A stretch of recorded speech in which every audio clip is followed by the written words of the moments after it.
orang itu cara berpikir nuruti nafsu, itu yang bahaya. Makanya Quran ngritik ara'aita man ittakhadha ilahahu hawa. Orang yang cara berpikir itu nuruti hawa nafsu. Kalau zaman Nabi, zaman sahabat, zaman ulama itu enggak seperti itu. Sehingga cara berpikir itu mudah. Makanya kata Nabi absyiru ya ma'sarul muslimin kata. Kamu harus senang ya ma'sarul muslimin. Allah sekarang buka pintu langit yang sebelumnya enggak pernah dibuka. Dan Allah yubahi bikum malaikatah. Dan Allah membanggakan kamu kepada para malaikatnya. Kenapa? Umatnya Muhammad, umatnya Rasulullah Muhammad SAW, itu kalau sampean kepengen mati setiap saat itu baik, itu resepnya gampang kata Nabi. Addu faridotan wantadzoru ukhra. Jadi Allah memberitahu, ya Muhammad umatmu ini luar biasa. Jadi misalnya tadi kita sholat subuh, ditanya, Bahak kamu sekarang ngapain? Nunggu sholat duhur ya. Setelah sholat duhur ditanya lagi nunggu apa asar. Sehingga faman kanat hijratuhu ila Allah wa rasulih fa hijratuhu ila Allah. Jadi kalau ya sudah ini tak ijazahkan. Kalau setelah sholat subuh nunggu apa? Duhur. Setelah duhur nunggu. Sehingga ketika kita mati itu statusnya penunggu sholat. Tapi kamu kan enggak miskin. Kenapa? Penunggu kaya. Ya itu enggak masuk surga itu. Penunggu kemapanan. Berarti kan menunggu sesuatu yang seleranya nafsu. Beda kalau penunggu sholat. Berarti kamu di dunia menunggu ritual ibadah. Maka di antara ijazahnya Nabi apa? Addu faridotan wantadzoru ukhra. Melakukan satu fardu. Kemudian kita menunggu tugas berikutnya. Jadi niati saja setelah subuh nunggu apa? Duhur. Setelah duhur, meskipun kita di perapatan. Apa? Nunggu asar ya. Tapi ya asar betul, jangan nunggu tok pas asar ndak. Jadi sebetulnya umat ini gampang sekali.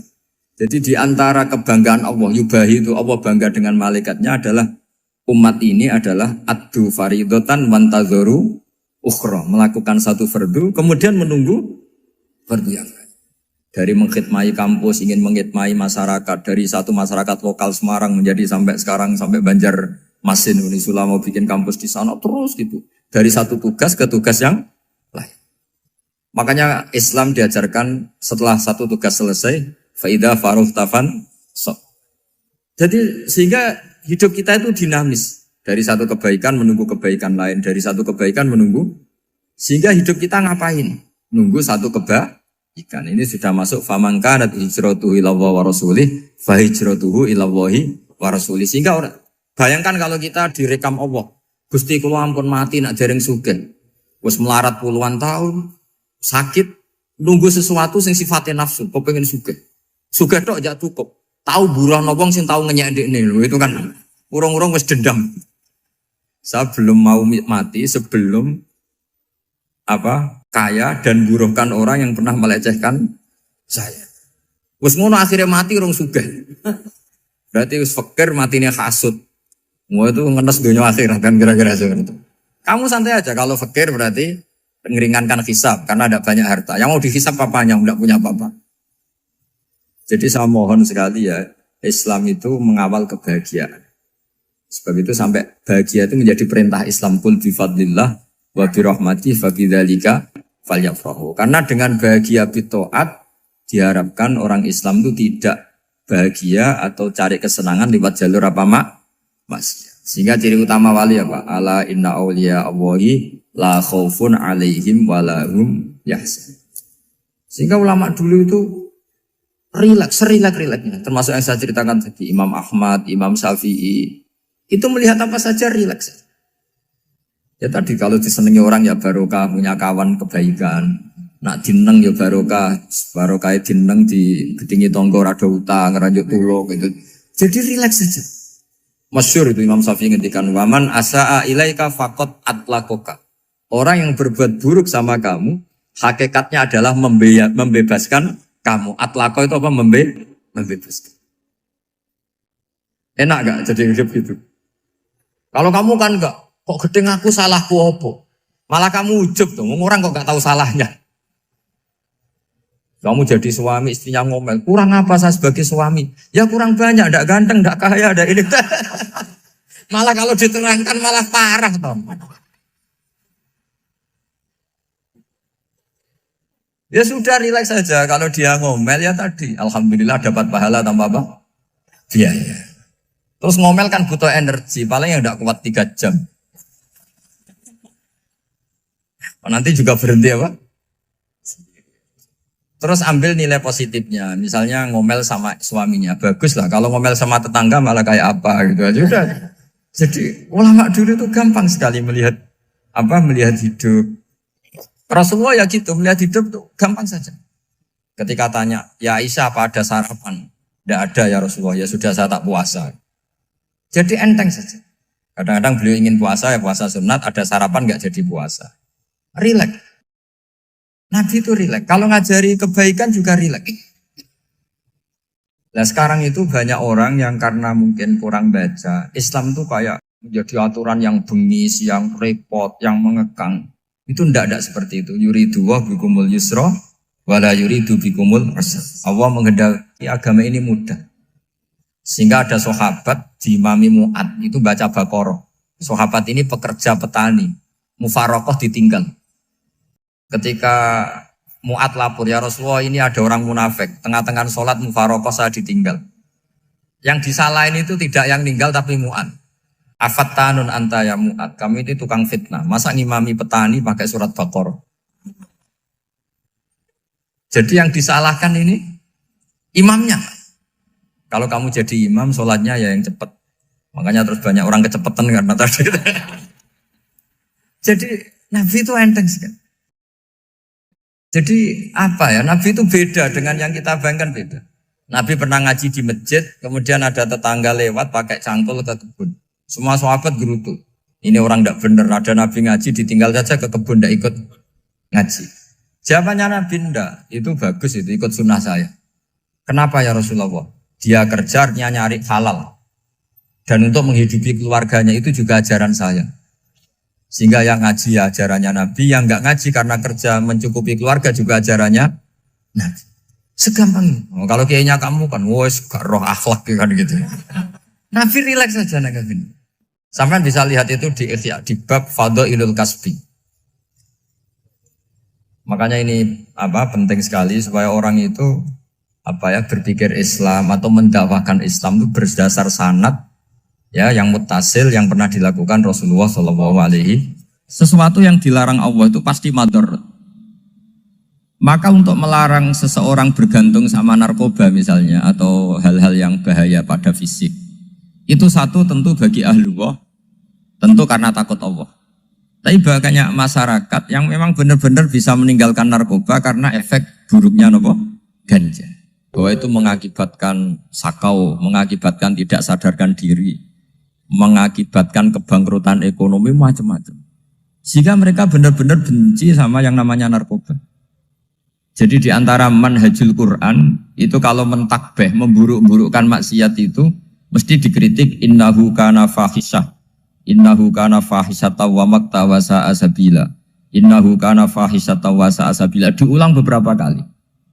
Sehingga dibutuhkan kecakapan untuk menganggap satu hal yang buruk itu fahisyah, sesuatu yang enggak rasional, sesuatu yang tidak positif, sesuatu yang pasti berdampak negatif.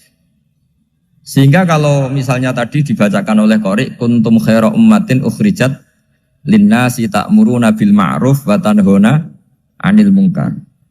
Untuk berhenti dari kemungkaran itu satu takbihun litilkal munkar atau litilkal mungkarat, bahwa mungkarat itu kita cap, kita stigmasi bahwa itu buruk sekali. Seperti Nabi mengajarkan pemuda tadi, masa kamu suka ibu kamu digitukin lelaki lain, putri kamu, bule kamu, bude kamu, sehingga orang ini pikirannya termindset betapa buruknya zina. Sama seperti kita sukses memindset betapa buruknya narkoba, betapa buruknya bahan-bahan terlarang. Begitu juga seterusnya, terus pengkhianat dan sebagainya. Tapi problem manusia adalah dia itu akan mencari kebahagiaan atau kesenangan sesaat. Maka caranya gimana?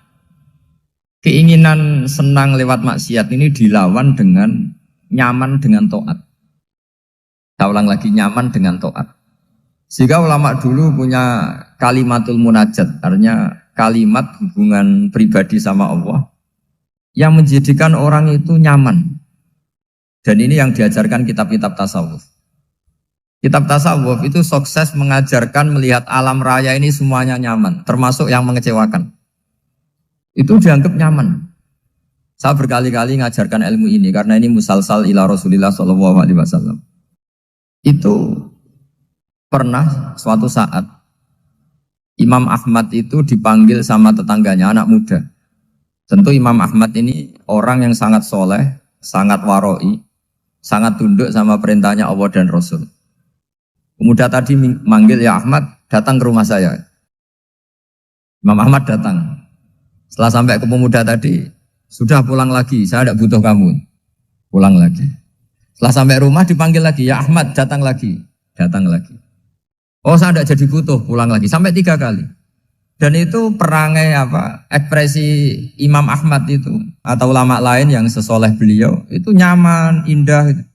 Beliau tetap senyum-senyum nyaman. Beliau tidak tersinggung, tidak terprovokasi, tidak, ya pokoknya tidak tersinggung, kelihatan nyaman. Lama-lama pemuda ini terus tanya, ya Ahmad, kamu saya perlakukan seperti ini kok tidak tersinggung? Kamu senyum-senyum saja, happy-happy saja. Jawabnya Imam Ahmad itu unik. Wahai pemuda, saya kamu panggil itu senang sekali. Karena kata Nabi, kalau kamu iman dengan Allah dan Rasul, maka hormatilah tetangga. Jadi saya senang. Karena nuruti perintah Allah untuk menghormati tetangga. Jadi tidak ada urusannya dengan kamu. Kagetnya kayak apa? Jadi dipanggil tetangga ya senang karena melakukan perintahnya Allah dan Rasul, yaitu ikramul jar, fal yukrim jarum. Disuruh pulang, kamu ingin saya pulang, ya saya pulang. Disuruh datang, ya saya datang. Jadi saya tidak tersinggung, saya tidak ada urusan dengan kamu. Urusan saya dengan Allah Subhanahu wa Ta'ala. Itu kalau bapak-bapak istrinya ngomel terus sabar itu ya bagus. Saya tidak punya urusan. Kalau kamu terprovokasi oleh istri, berarti kamu didikte oleh makhluk. Masa seorang rektor didikte makhluk? Kan tidak keren. Apalagi seorang Habib didikte makhluk, kan gak keren. Yang bisa mendikte kita hanya Allah Subhanahu wa Ta'ala. Dan Allah mendikte kita, mengajarkan kita wa ashiruhunna bil ma'ruf fa in karihtuhunna fa asa an takrahu shay'an wa yaj'alallahu fihi khairan katsira. Jadi cara melihat istri kita bawel gitu atau cerewet, alhamdulillah ini ada pahala tanpa modal, cukup sabar. Kalau istri kamu sedang mesra, malah mintanya ke mall, malah biayanya tinggi. Murah mana dapat pahala dimarahin sama saat mesra minta ke mall? Milih yang pertama kan? Nah ya itu tidak usah modal. Ya gitu aja. Jadi kalau istri sedang marah, bawel, anggap saja ini rezeki. Dapat pahala tanpa apa? Biaya. Nah, kalau pas rukun malah nantang ke mall, biayanya malah tinggi. Jadi ulama dulu itu melihat dunia itu happy. Pernah Imam Syafi'i dikasih tahu, orang yang tadi nyium tangan kamu ya, itu di rumah menghujat Anda. Jadi dia sopan hanya di depan Anda, kalau di luar menghujat Anda. Jawabnya Imam Syafi'i lucu. Ya baguslah. Yang cerita ini kaget. Kenapa bagus ya Aba Abdillah? Kalau manggil Imam Syafi'i ya Aba Abdillah. Ya berarti saya masih wibawa, di depan saya tidak berani katanya. Jadi dipandang enteng saja. Jadi kalau kamu di depan kamu istri kamu tidak berani belanja, tidak ada kamu belanja banyak, anggap saja Anda wibawa. Jadi enteng saja. Pernah Imam Syafi'i dikasih tahu, separuh dari kampung Anda itu gak suka kamu. Ya bagus lah. Kenapa? Oh nak rukun malah bakal utang katanya gitu. Kira-kira yang utang itu yang rukun apa yang neng-nengan? Yang rukun. Jadi enteng saja. Masyhur itu makalahnya Imam Syafi'i. Waman asa'a ilaika faqad atlaqaka. Orang yang berbuat buruk sama kamu berarti membebaskan kamu. Kalau saya sedang nenengan sama Habib Hasan Toha Putra, beliau naik Alphard gak nawarin saya sah karena baru nenengan. Tapi kalau sedang rukun malah harus repot mana? Rukun sama ndak rukun? Repot rukun sebetulnya. Jadi Imam Syafi'i itu happy saja. Kalau sedang rukun sama tetangga ya dianggap rukun itu satu kenikmatan. Sedang tidak rukun ya dianggap satu kenikmatan. Jadi orang dulu itu serilek itu melihat dunia. Kalau kita kan enggak, ego. Wah saya ini suami kok dimarahin istri. Wah ini egonya bangkit. Padahal egonya bangkit itu ada kebodohan di situ. Yaitu seorang rektor didikte seorang istri, seorang makhluk. Apalagi kalau Anda daftar wali itu tidak akan jadi wali. Ini wali kok tunduk sama makhluk. Karena didikte apa? Makhluk. Maka Imam Ahmad ketika tetangganya bully gitu ya santai saja, beliau happy. Ketika pemuda tadi eskal janggal, kenapa kamu gak tersinggung ya Ahmad? Memangnya saya harus tersinggung gimana? Kan tak panggil tidak jadi, tak panggil tidak jadi. Hei pemuda, saya ini tidak punya urusan dengan kamu. Saya nuruti kamu karena perintahnya. Saya senang melakukan perintah Allah, harus berbaik sama kamu.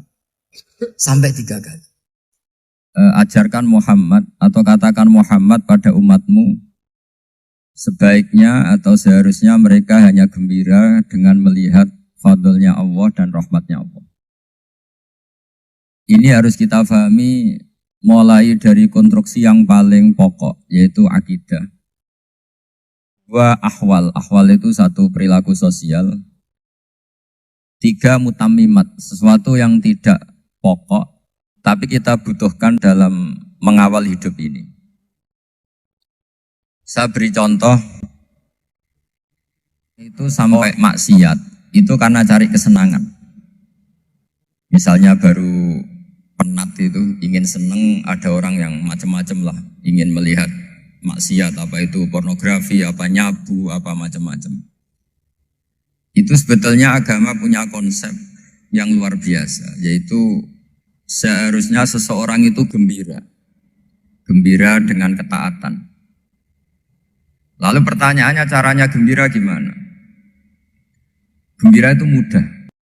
Jadi misalnya kamu sujud sama Allah Subhanahu wa taala. Terus cara berpikir begini. Ini sekaligus ijazah. Cara berpikir begini. Ya Allah, ini kata Sayyidina Ali, kafani izzan an aku nalaka abdan wa kafani fakhron an takuna li robban. Ya Allah, betapa sialnya saya andaikan saya jadi budak dari makhluk yang sama. Misalnya sampean itu seorang kiai atau rektor atau doktor atau orang terpelajar, kemudian kamu jadi budak atau hamba dari makhluk yang setara. Betapa hinanya saya. Maka kata Sayyidina Ali, ya Allah saya ini cukup bahagia, cukup bangga karena jadi budak, jadi hamba dari zat yang super atau yang maha super. Jadi kok Allah Subhanahu wa ta'ala. Sehingga ada kebahagiaan yang luar biasa karena menjadi hambanya Allah Subhanahu wa ta'ala. Setelah bangga dengan jadi hambanya Allah, maka kita akan malu. Malu misalnya kok saya bahagia itu nunggu melihat pornografi, melihat maksiat. Itu terus menjadi malu. Kenapa saya bisa didikte oleh hal-hal seremeh itu? Ya, kita malu karena didikte oleh hal-hal yang seremeh itu. Karena kita didikte oleh nafsu. Jadi izzatun nafsi, satu harga diri seseorang itu harus dihidupkan untuk hanya tunduk kepada Allah Subhanahu. Sehingga Nabi itu melatih satu logika tarkul ma'asi. Nabi itu dulu ketika ada seorang pemuda yang ya karena mungkin pemuda ya, dia itu mau masuk Islam, tapi uniknya kata pemuda tadi, saya masuk Islam tapi asal dibolehkan bebas zina. Jadi ini agak sableng gitu. Jadi mau masuk Islam syaratnya dibolehkan apa? Zina atau free sex gitu. Karena orangnya agak hiper. Itu Nabi tidak langsung mengancam dengan neraka enggak. Ketika mau pamit gitu semua sahabat melarang. Mah itu jangan, kamu jangan suan Nabi, itu permintaan yang nggak masuk akal. Setelah lama ditahan, terjadi kegaduhan di masjid, Nabi dengar, itu ada apa itu? Itu ada pemuda yang mau masuk Islam tapi yasta'dzinuhu fi zina. Tapi mereka minta izin Nabi untuk tetap boleh zina. Kata Nabi, pemuda itu suruh masuk, suruh menghadap saya. Ketika menghadap Nabi, saya ulang lagi ketika menghadap Nabi, Nabi mengajarinya itu luar biasa. Nabi tidak langsung mengancam dengan neraka atau dengan azab tunda. Tapi kata Nabi, atau hibbuhu li ummik. Kamu suka kalau ibu kamu tuh jadi demenannya orang banyak. Oh enggak ya Nabi, yang demen ibu saya tak bacok kan. Karena ini ya agak preman, di mana-mana orang nakal agak preman. Terus atau hibbuhu li bintik. Kamu suka kalau putri kamu ya digitukan orang-orang. Oh ya enggak Nabi, yang gitukan putri saya tak bacok. Atau hibbuhu li kholatik. Kamu suka kalau bule kamu digitukan. Atau hibbuhu li ammatik. Kamu suka kalau saudara bapak kamu digitukan. Nabi itu mengeset ya. Cara sekarang itu cuci otak mungkin. Nabi itu meluruskan otaknya anak muda itu. Betapa buruknya zina. Cara bahasa Arab ditakbih. Betapa buruknya zina. Kamu suka kalau korbannya ibu kamu, putri kamu, bude kamu, bule kamu. Sehingga orang itu matur ya hasbuka ya Rasulullah, ini sudah cukup. Saya tidak pernah melihat sesuatu seburuk zina. Jadi fa'alqallahu fi qalbihi bughdha zina. Kemudian Allah meletakkan di hatinya, menanamkan benci zina. Sehingga akhirnya pemuda tadi menjadi iffah, menjadi menghindari zina. Artinya begini ya, ini mungkin yang lolos dari para kita sebagai dai, kita tidak belajar banyak tarbiyahnya Rasulullah Shallallahu Alaihi Wasallam. Jadi kalau kita benci maksiat, itu jangan hanya ditakhdir, ditakutkan neraka itu enggak. Jangan hanya itu. Tapi di logika. Jadi kalau kita menghindari maksiat, itu selain karena takut azab, itu ada logika. Ada rangkaian pikiran yang menjadikan kita anti satu perbuatan apa maksiat. Jadi misalnya gini ya, kira-kira ginilah kalau contoh gampang itu. Ada orang gitu ya, nyanyi dengan pakaian yang mungkin pornografi gitu. Mungkin pemuda-pemuda ingin melihat itu, tapi bisa diobati gini. Kok enak dekne mergawe kok tak bayar ya, aku kehilangan duit. Meskipun dengan logika yang agak serampangan, yang penting menjadi kita ini punya harga diri untuk tidak tergantung hal-hal seperti itu. Jika Nabi itu cara menggambarkan tadi mulai atau hibbuhu li ummah, kalau ibu kamu jadi demenannya orang lain. Pemuda tadi bilang yang demen ibu saya mau saya bunuh. Ditambah lagi atau hibbuhu li bintik. Bagaimana kalau korbannya putri kamu, bule kamu, bude kamu. Sehingga terus si pemuda tadi betapa buruknya zina. Betapa murahnya zina. Akhirnya pemuda tadi alqawwa fi qalbi bughdha zina. Terus kemudian pemuda tadi itu sangat membenci dengan apa? Berzina. Nah, pikiran-pikiran seperti ini harus kita tanamkan. Harus kita tanamkan supaya orang itu benci melakukan maksiat. Karena satu memang takut sukhtuwah, takut dibendu Allah atau dibenci Allah. Dua, memang logika kita mengarahkan tidak maksiat. Saya beri contoh ya, betapa pentingnya mindset ya, cara berpikir. Orang itu menjadi kikir itu karena nganggap hidup itu lama dan uang itu penting. Kalau zaman Nabi itu sederhana kalau melihat hidup. Pernah suatu saat Nabi itu punya jatah makan. Karena Nabi itu hidupnya juga pas-pasan. Jadi Nabi itu unik. Beliau di satu sisi kaya raya, bisa ngurmat Abu Hurairah, Ammar, Suhaib. Ashabu Sufa itu dirawat Nabi semua. Itu kan kaya, bisa ngerawat sekian orang. Tapi di sisi yang lain untuk pribadinya beliau miskin. Kadang nggak bisa makan hari itu. Tapi di saat yang sama bisa merawat Ahlus Sufa. Jadi keliru kalau orang hanya cerita Nabi itu miskin, untuk makan dirinya aja susah. Itu keliru. Kelirunya kalau tidak diteruskan, tapi Nabi mampu menghidupi Ahlus Sufa. Singkat cerita, jatah makannya Nabi itu dikasihkan orang ketika Nabi tanya, ya Aisyah, makanan jatah saya di mana? Oh ya Rasulullah, tadi ada orang minta tak kasihkan, maka makanan itu habis. Apa kata Nabi? Kamu salah Aisyah. Yang kamu kasihkan itu justru yang masih. Ya, yang kamu kasihkan itu justru yang masih. Sehingga Nabi menganggap, makanya Nabi terus ngendikan. Ya kalau mukhatabnya lelaki ya kira-kira begini. Wahallaka min malika illa ma akalta fa'afnaita walabista fa'ablaita. Terus hanya watasaddaqta fa'abqaita kata Nabi. Harta kamu ya kamu makan kemudian ke WC jadi kotoran atau punya pakaian mewah nanti rusak. Watasaddaqta fa'abqaita. Ada yang kamu sedekahkan yaitu yang abadi sampai akhir. Sehingga banyak pengusaha yang mencintai saya setelah tak ajari hadis itu. Misalnya punya uang 1 miliar karena dia spekulan atau pedagang rawan bangkrut, disedekahkan ke masjid 50 juta, yaitu yang abadi. Jadi kalau suatu saat bangkrut, dia masih punya uang 50 juta di akhirat.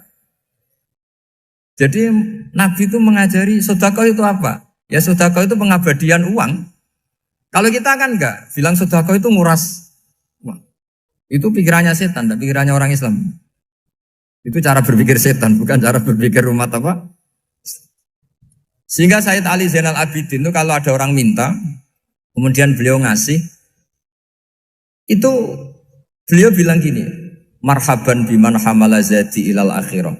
Matur nuwun nggih jenengan sing beto sangu kula nate. Jadi dianggap teller saja. Orang yang minta uang beliau itu dianggap tukang nyatet bank. Karena sudah ditabungkan. Ya sudah. Kalau kita kan enggak, wah pengemis tuh ganggu gini-gini. Kecuali pengemis profesi ya mungkin kita agak-agak enak. Pada zaman akhir itu ada pengemis apa? Profesi. Jadi repot. Terus tak beri contoh lagi kebahagiaan ketika kita milih Islam moderat. Islam kita diajarkan guru-guru kita, utamanya oleh guru kita Mbah Maimun. Saya juga sering ketemu beberapa ulama dunia, termasuk Habib Umar. Saya juga ikut sowan ke sini pas beliau sama Habib ini Hasan Toha Putra di sini sama orang-orang moderat itu cara berpikir juga luar biasa indah. Beliau pernah cerita ya beberapa ulama lah, banyak yang cerita itu. Saya pernah diceritani seorang alim ketika ada orang ekstremis itu mau ngebom di tempat maksiat. Kebetulan yang maksiat itu kebanyakan ya orang Islam. Karena di negara yang mayoritas Islam. Ditanya sama Syekh Sa'rawi. Syekh Sa'rawi itu mufasir top di mana? Mesir. Ini mau tak habisin karena mereka orang Islam kok maksiat terus. Terus ditanya sama Imam Sa'rawi. Laumatu ala khini ma'asihim aina masiruhum. Kalau mereka mati dalam keadaan maksiat, mereka kemana? Ya ilanar, mereka pasti masuk neraka. Terus ditanya sama Imam Sa'rawi. Wahal masiruhum ilanar muradun nabi amla.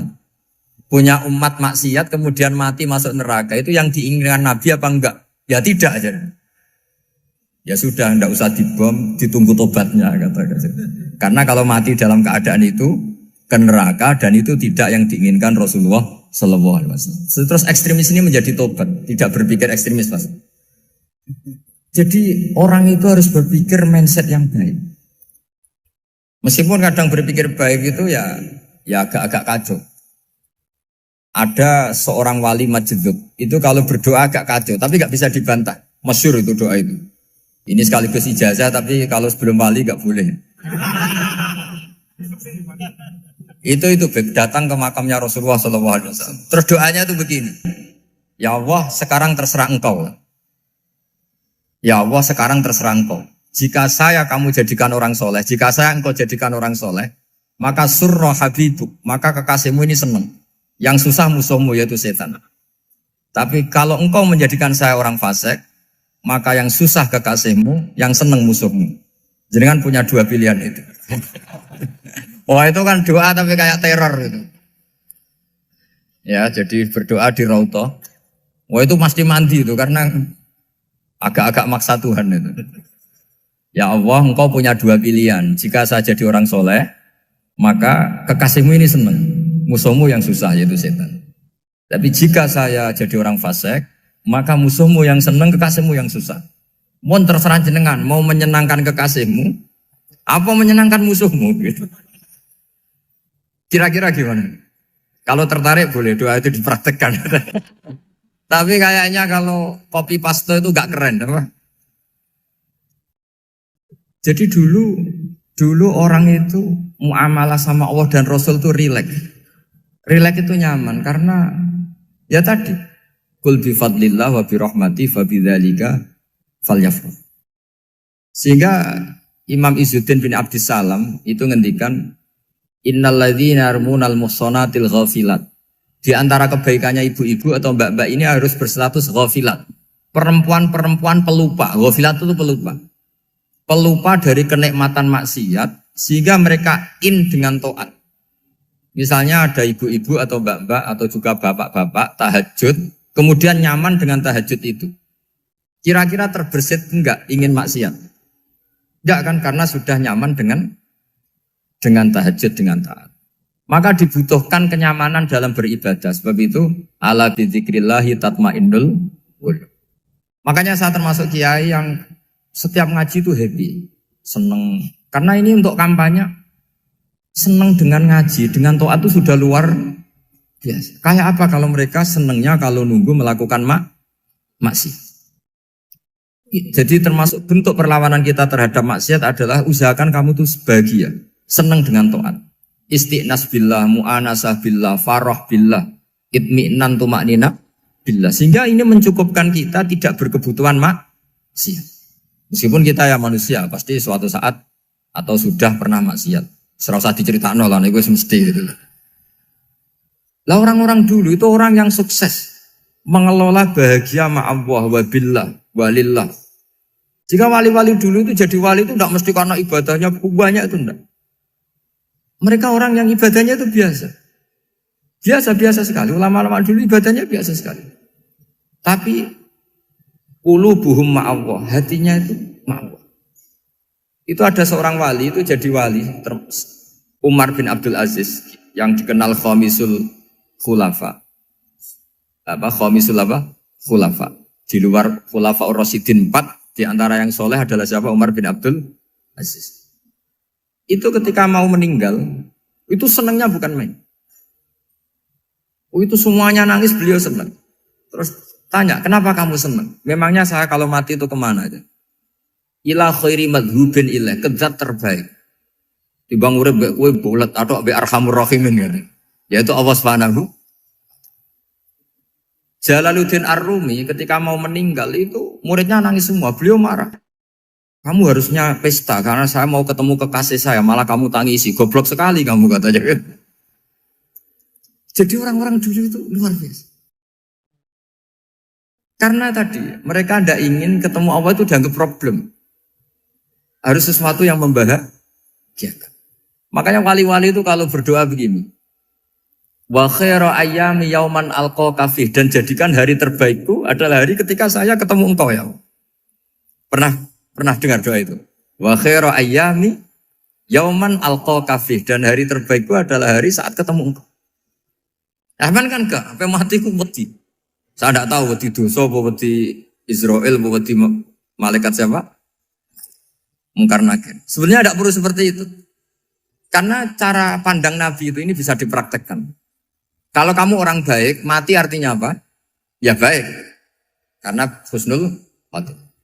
Kalau kamu orang yang buruk, itu kata Nabi, anggap saja mati itu akhir dari keburukan kamu. Nah, aku urip terus, malah maksiat terus. Maka Nabi itu kalau ngajari kita berdoa gini, Allahumma maj'alil hayata ziyadatan li fi kulli khairin wal mauta rohatan li min kulli syarri. Ya Allah, kalau saya hidup, ya anggap saja ziyadah fi kulli khairin, berpotensi nambahi kebaikan. Kalau saya mati, anggap saja ini akhir dari segala keburukan. Maka saya berkali-kali, banyak tradisi ulama-ulama NU, ulama-ulama pesantren, ya ada hanya NU, pokoknya ulama-ulama alim. Itu kalau ada orang mati, orang nakal gitu mati, ini saya gitu. Itu hadirin mesti gak terima. Wapi enang di wong wakal. Tapi dipaksa sama kiainya, saya gitu. Lama-lama dipaksa. Saya gitu. Padahal yang hatinya kiai, wis ra iso maksiat meneh, wis saya gitu. Karena dengan mati berarti saya sudah tidak bisa maksiat lagi. Jadi Nabi melihat hidup dan mati itu segampang itu. Kalau al-hayata ziyadatan li fi kulli khairin wal mauta rohatan li min kulli syarr. Coba kita ke depan itu kan ada potensi zina, potensi korupsi, potensi maksiat. Yang bisa menghentikan potensi itu apa coba? Mati ya, udah pinter ya. Sudah maju berani mati. Berani. Tapi jangan di sini ngel-ngelo panitia. Artinya yang selama ini kita risau dengan kematian, dengan apa? Nabi ngajari kita tadi. Allahumma maj'alil hayata ziyadatan li fi kulli khairin wal mauta rohatan li min kulli syarr. Ya Allah, jadikan hidup ini sebagai bekal menambah kebaikan, dan suatu saat kalau saya mati, semoga itu akhir dari segala keburukan. Jadi artinya Nabi itu ngajari kita itu positif terus. Sama seperti ulamanya tadi. Nak lagi rukun mbek tonggo ya sanggep ae kanca keapian. Nak nenengan ben ra utang ngoten. Dadi pokoknya penak terus itu. Nak bojo lagi ngamuk alhamdulillah gak ngajak blonjo.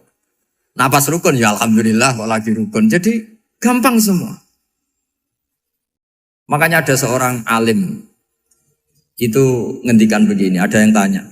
Saya tuh dulu ketika kaya, teman saya sering main ke saya. Setelah saya miskin gak ada teman-teman yang ke saya. Dikira si Habib ini kebetulan orangnya Habib itu mendukung keluhan dia. Ternyata enggak. Si orang alim itu bilang gini, malah bagus toh gitu. Kowe wis melarat buruhe wong. Ya sudah kamu miskin buruhnya orang lain. Misalnya tukang manol di pasar atau tukang becak. Kemudian teman-teman kamu datang, malah kamu malu tuh jadi tontonan. Bagus kalau mereka lupa, pas kamu miskin enggak ada yang lihat katanya. Jadi apa ya, dianggap enteng saja gitu. Akhirnya orang ini gak jadi ngeluh. Selama ini kan kita ngeluh ya, ketika miskin teman-teman gak datang. Coba kalau mereka datang pas kamu buruh bikin botol di orang lain. Mantan bos buruh, malu gak? Milih datang kepada? Nggak lah, sudah bener itu. Jadi ulama dulu itu, makanya sering baca biar tahu solusi hidup. Jadi ulama dulu itu gampang sekali melihat kehidupan itu. Gampang sekali, indah, gampang. Kebahagiaan ini pula yang harus kita latih dalam melakukan ketaatan. Tapi memang obsesi saya terbesar atau cita-cita saya terbesar memang setiap ngaji saya ingin orang mukmin semuanya itu bahagia. Dengan bahagia itu mereka tidak neko-neko ingin mencari kebahagiaan lewat jalur apa maksiat. Sehingga dalam konstitusi ulama yang ditulis di kitab-kitab usul fikih, dan itu kitab yang saya kaji, selalu saya kaji, itu membela-bela sesuatu yang mubah itu sampai luar biasa. Karena melihat mubah itu, misalnya Anda tidur itu berstatus mubah. Anda bermain catur berstatus mubah. Anda rileks sama teman jagungan semalam dengan teman rektor atau dosen atau yayasan itu, melihatnya bukan mubah tapi tarkul maksiyah. Misalnya saya semalaman asik Musamarah itu jagungan malam sama Habib Toha Al-Munawwar. Itu awang hitungnya bukan, wah ini jagungan ngalor ngidul tidak penting tuh enggak. Malam itu bahak tidak ke dugem, tidak ke tempat maksiat. Sehingga ada ulama yang mengatakan mubah itu enggak ada. Saya ulang lagi, mubah itu enggak ada. Kan umumnya ulama bagikan wajib, ya kan, haram gitu. Terus diantaranya mubah, sunat, makruh. Ada ulama yang mengatakan mubah itu tidak ada. Kenapa? Logikanya begini, itsma min mubahin illa wa yatahaqqaqu bihi tarku haramimma. Karena tidak ada mubah yang Anda lakukan kecuali saat itu pasti ditinggalkannya sebuah keharaman. Misalnya Anda sedang jagungan sama istri di luar, di rumah, asik di rumah semalaman. Mungkin bahas hal-hal yang ringan. Mungkin melihat sinetron atau apalah yang ringan. Tapi di situ terjadi Anda meninggalkan ke tempat-tempat maksiat. Sekarang ninggal maksiat itu wajib apa mubah? Wajib. Padahal Anda sedang melakukan mubah. Nah itu dicatat oleh Allah itu tarkul haram, meninggalkan keharam. Jika masyhur dalam cerita wali-wali itu, Abu Yazid yang seperti itu ibadahnya pernah tanya, ya Allah lalu yang makomnya orang seperti saya siapa? Karena beliau semalaman ibadah terus. Sama Allah dijawab, ya yang tidur di pinggir kamu itu. Abu Yazid, loh kok bisa ya Allah? Dia kan tidur terus. Ya kan dia tidur berarti meninggalkan keharaman. Ngomong sing potongan tukang maksiat itu apik turu apik melek kira-kira. Apik turu. Timbang sama nak melek pola wis turu ae kira-kira gitu. Jadi gak usah dipaksa tahajud, dipaksa qiyamul lail itu. Iya kalau qiyamul lail. Kalau dapat informasi, kesini ikut saya, terus katut kan repot. Jadi perlawanan terhadap maksiat itu sebetulnya gampang dalam Islam. Karena tadi, nggak ada sesuatu yang mubah kecuali saat dilakukan berakibat meninggalkan keharaman. Mudah sekali. Jika banyak orang jadi wali itu karena melakukan mubah. Itu ada orang jadi wali itu karena sering makan. Ya makan-makan biasa itu. Karena ketika makan, ya Allah, betapa doifnya saya. Katanya saya presiden, katanya saya rektor, saya kiai. Ternyata kalau nggak makan tuh lemes. Apa hebatnya makhluk yang bergantung makhluk yang lain, yaitu makanan. Nah karena seperti itu terus dia al-laja ilallah, terus dia sungkeman ning Allah. Betapa lemahnya saya. Sebab itu ketika Quran mengkritik dan dengan tanda kutip kemungkinan Tuhannya Isa bin Maryam, itu ngeritiknya sederhana Quran itu. Mal masih ibnu Maryam illar rasul qad khalas min qablihir rusul wa ummuhu siddiqah kana yaqulanit ta'am. Isa itu tidak Tuhan, wong dia makan. Kamu kebayang enggak misalnya punya Tuhan, wah tadi Tuhan mampir ke rumah saya, dia lemes. Setelah tak kasih makan sehat lagi gitu. Itu kan enggak kebayang. Tapi Tuhan marung di rumah saya, lemes tak gratisin, kayaknya enggak punya uang gitu. Setelah makan wah gairah lagi. Kebayang enggak punya Tuhan seperti itu. Sehingga Quran kalau gojlok sederhana, karena yakulanit to'am. Sehingga wali-wali itu kalau makan itu sadar lemahnya dirinya, betapa dirinya tergantung makanan. Sesuatu yang tergantung itu artinya tidak hebat, tidak Tuhan. Jadi untuk menjadi wali, untuk menjadi dapat ridhonya Allah itu sebenarnya sederhana.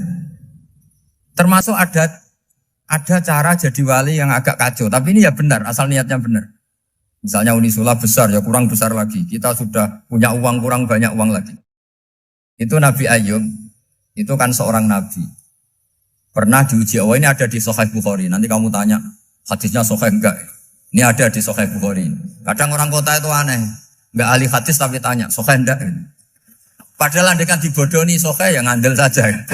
Jadi kadang ya aneh. Oh enggak tahu kok tanya. Itu Nabi Ayub itu sudah kaya, pas itu sudah kaya. Bukan cerita yang masih miskin, memang sudah kaya. Beliau di kamar dihinggapin satu belalang dari emas. Setelah belalang itu dikejar, ternyata yang jenis itu banyak, semuanya dari emas. Ngambil sana sini, ini yang kesa ini dipenuhin, saku ini dipenuhin, sampai banyak. Sama Allah digojlok. Kamu itu Nabi saya. Kenapa kamu mengumpulkan harta sebanyak itu? Kamu itu Nabi saya kok rakus? Jawabannya, ya Allah, siapa yang bisa kenyang dari rahmatmu? Ya, jadi kalau kamu punya uang 1 miliar, kok ingin 1 miliar 100, ingin 1 miliar 200, itu cara ngitung bukan uang. Ya Allah, siapa yang bisa kenyang dari rahmatmu? Karena rahmat Allah tidak terbatas, sudah Gusti tenang saja. Meskipun saya gini, rahmat Anda tidak akan habis. Sehingga waroi ada ilmunya, tomak juga ada ilmunya. Termasuk ragus itu juga ada ilmunya. Misalnya begini, ini contoh ragus yang ada ilmunya begini. Ini saya beri contoh. Mungkin yang boleh niru orang-orang soleh, kalau nggak soleh jangan. Imam Syafi'i ini cerita nyata. Imam Syafi'i itu dulu ketika ngaji masih muda itu nggak suka sama guru yang kaya. Kebetulan dia punya guru miskin terus. Namanya Sufyan As-Tsauri, itu miskinnya Masya Allah. Sufyan bin Uyainah juga miskin. Jadi dia miskin, punya guru miskin terus. Sehingga idolanya ya sama guru-guru yang miskin. Suatu saat guru-guru ini menyarankan dia ngaji Imam Malik. Imam Malik itu kaya raya. Itu babutnya Imam Malik kalau diinjek, itu mata kakinya tidak kelihatan, saking halusnya. Kalah, Indonesia kalah. Imam Malik tuh gaya. Kalau ngaji di kursi tinggi terus pakai bukhur itu, pakai dupa Arab yang mahal. Pokoknya mewah kali Imam Malik. Terus dia mulai ini kiai kok kaya.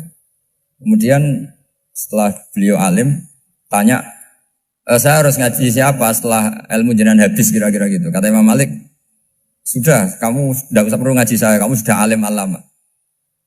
Terus Imam Malik datang ke Baki. Zaman itu Baki itu semacam kayak rentalan ya, semacam Grab lah kalau dulu. Mana kafilah yang mau ke Irak? Ya sudah terus, oh kita mau ke Irak. Ini antar ke Muhammad bin Hasan As-Syaibani. Itu dibiayai sama Imam Malik. Grabnya ya dibayarin, itu kafilahnya itu ya dibayarin. Imam Syafi'i disangoni surrotan min dhahabin. Jadi satu kepes uang dikasihkan. Itu pernah tak hitung semurah-murahnya itu sekitar 60 juta. Imam Syafi'i mulai mikir, kiai yang saya kritik lomo, sing kiai miskin tak puji, gak pernah ngamal kan, tentu orang miskin gitu. Setelah datang ke Muhammad bin Hasan As-Syaibani, beliau itu pakar usul fikih, muridnya Abu Hanifah. Beliau al-usuli, pakar usul fikih. Itu Muhammad bin Hasan As-Syaibani itu kalau ngitung emas, itu di ruang tamu. Uangnya miliaran, emasnya banyak. Dari kota ini dipindah ke kota ini. Mas, kalau ngitung di ruang tamu. Bukan di kamar, di ruang tamu. Imam Syafi'i tambah kaget. Imam Malik kayak gitu sudah soal malah ini kaya raya. Setelah Imam Syafi'i kelihatan kaget, digojlok sama Muhammad bin Hasan Asy'ibani karena beliau senior. Atajabu min hadza, kamu aneh melihat ini? Iya. Kenapa? Ulama kok kaya raya. Terus kata Muhammad bin Hasan, ya sudah, uang ini tak kasihkan orang-orang fasik, binti gue demenan, gue nyabu, gue macam-macam. Oh jangan, nanti dipakai maksiat. Pun jenengan mawon sing suka. Semenjak itu Imam Syafi'i rubah mindset. Jadi kalau kampus ini ingin akreditasi A, ingin mulia, ingin apa, kamu ridho kalau yang punya prestasi seperti itu adalah orang-orang fasik. Ridho enggak? Enggak kan? Maka didoakan ini. Nah itu namanya berpikir secara usuli. Kamu jangan hanya nuruti karena berpikir waroi terus kamu benci kekayaan. Apa enggak bisa seperti itu? Karena pangkat dan kekayaan ketika dikelola secara kesolehan maka akan menjadi energi positif yang luar biasa. Semenjak itu Muhammad bin Hasan Asy'ibani berhasil mendidik Imam Syafi'i. Sampai akhirnya keterusan Imam Syafi'i berpendapat kalau orang Islam bisa bikin rumah tingkat kok punya rumah reok itu haram. Akhirnya keterusan. Kalau bisa jadi bupati kok jadi ketua RT juga haram. Karena al-Islam ya'lu wala yu'la alaih. Islam itu luhur bukan bisa diluhurin. Sehingga rata-rata orang Syafi'iyah termasuk kiai-kiai Indonesia itu rata-rata ya agak-agak politikus. Ya agak-agak kedonyan, mungkin sebagian kedonyan tenan gitu. Karena gak ridho gitu loh. Kalau kesempatan itu dikuasai orang fasik kemudian menjadi kekuatan maksi. Coba kalau bupati itu orang yang fasik. Kemudian programnya supaya rakyat seneng semalaman dangdutan yang purno misalnya. Supaya rakyat seneng dibolehkan dugem, dibolehkan judi. Tapi kalau yang jabat orang soleh kan ada beberapa perda yang menolak penyakit apa? Masyarakat. Jadi kamu jangan melihat bahwa kepangkatan ini hanya sebagai alat korupsi, alat otoriter, enggak. Asal kena orang soleh, maka ini menjadi energi kesolehan atau energi positif. Sebab itu ketika Allah muji para nabi yang soleh, diantaranya disifati apa? Faqad ataina ala Ibrahim al-kitab wal hikmata, terus ayat wa atainahum mulkan azim. Dan Nabi Ibrahim dan keluarganya tak kasih kerajaan yang besar. Nah sekarang masih banyak orang yang cara pandang ngapain bikin Unisula yang megah, ngapain berambisi punya akreditasi A dan sebagainya. Menyoal seperti itu salah secara usul fikih. Karena secara usul fikih kesempatan yang baik tentu harus diperjuangkan oleh orang-orang yang soleh. Karena ini supaya jadi otoritas yang positif. Itu dulu ada latihannya. Jadi orang dulu itu gampang sekali ketika milih miskin ditanya, kenapa miskin? Saya ingin hisab saya ringan. Tapi ketika mereka kaya, yang soleh, supaya harta ini tidak dipakai orang yang nanti dipakai maksiat. Kita misalnya orang soleh mau pangkat, karena kita ada ridho, kepangkatan itu dipegang orang maksiat, kemudian menjadi energi maksiat. Begitu juga seterusnya.